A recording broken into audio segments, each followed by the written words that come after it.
নমস্কার বন্ধুরা, আজ রান্না করছি এগ মাশরুম ভুজিয়া। এই রান্নাটা করতে গেলে মাশরুম ডিম মাস্ট। আচ্ছা, কড়াই গরম হয়ে গেছে। কড়াইতে প্রথমে তেল দিয়ে দিলাম।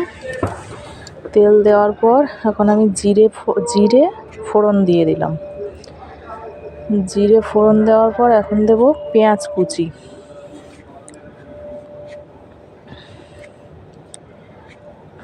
পেঁয়াজটা ভালো করে ভাজা ভাজা হয়ে গেছে। এবারে এর মধ্যে দিয়ে দেবো আমি মাশরুম কুচি। মাশরুমটা আমি কুচিয়ে নিয়েছি, সেই মাশরুমটা এখন দিয়ে দেবো এর মধ্যে।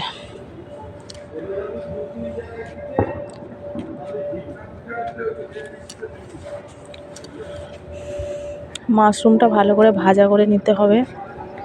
মাশরুম থেকে অনেকটা জল বেরোয়, সেই জলটা টানিয়ে ভালো করে বেশ কিছুক্ষণ ধরে ভাজা ভাজা করে নেব। জলটা যখন টেনে যাবে মাশরুমের, তখন এর মধ্যে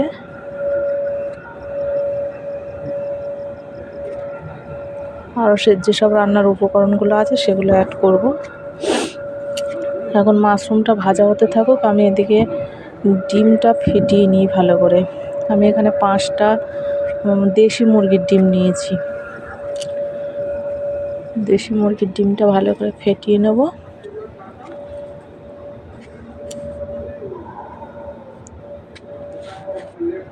এতে আমি একটু নুন দিয়ে নিয়েছি, সেটা আমি দেখাইনি, আগেই দিয়ে নিয়েছিলাম। নুন দিয়ে ভালো করে ফেটিয়ে নেব ডিমটা।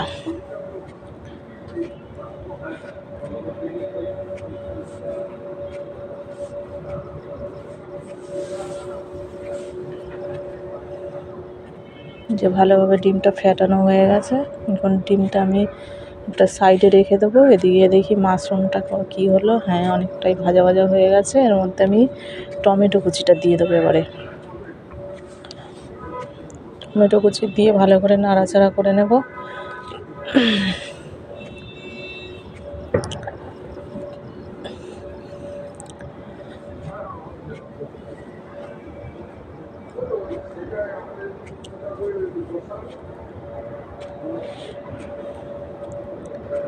এবার কাঁচা লঙ্কা কুচিটা দিয়ে দেবো।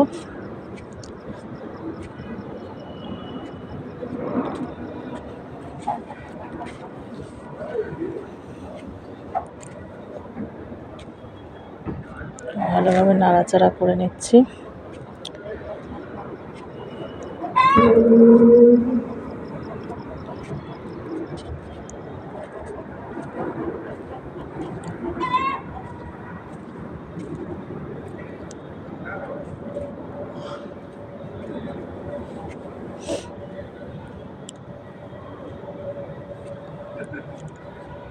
টমেটোটা ভালো করে গলিয়ে নিচ্ছি। গলিয়ে মশলাটা ভালোভাবে কষিয়ে নেব।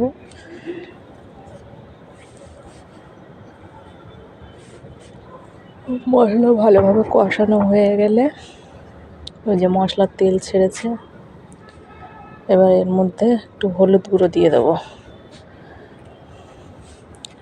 আর একটু নুন দিয়ে দেবো। হলুদ নুন দিয়ে মশলাটা আবার একটু ভালোভাবে কষিয়ে নেব।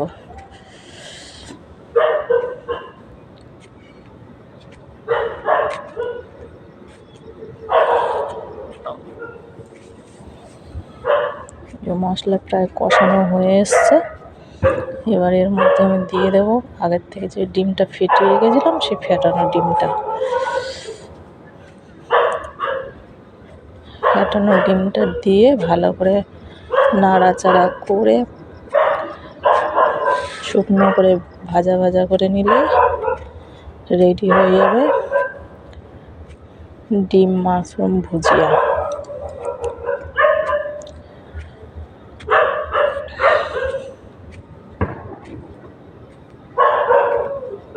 যেসব বাচ্চাদের মাশরুম খাওয়ানো যায় না, মাশরুমটা খুবই উপকারী একটা ভেজিটেবল, সেই জন্য যারা খেতে চায় না, এইভাবে খাওয়ানো যেতেই পারে। এসব বাচ্চারা ডিম খেতে ভালোবাসে, তাদের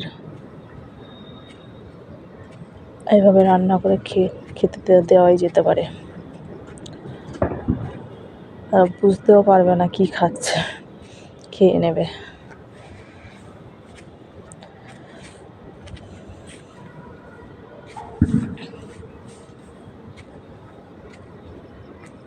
যে ভাজা ভাজা হয়ে আসছে, এটা বেশিক্ষণ টাইমও লাগবে না রান্নাটা করতে, চটজলদি একটা রেসিপি। রান্নাটা কেমন লাগলো একটু কমেন্ট করে জানাবেন, আর বাড়িতে ট্রাই করবেন। লাইক শেয়ার করে দেবেন সবাই।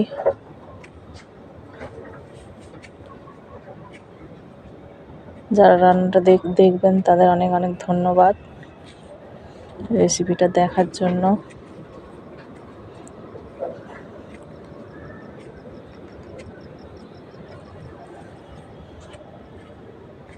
সবাই ভালো থাকবেন, টাটা। দেখা হবে পরের আরেকটা রেসিপিতে।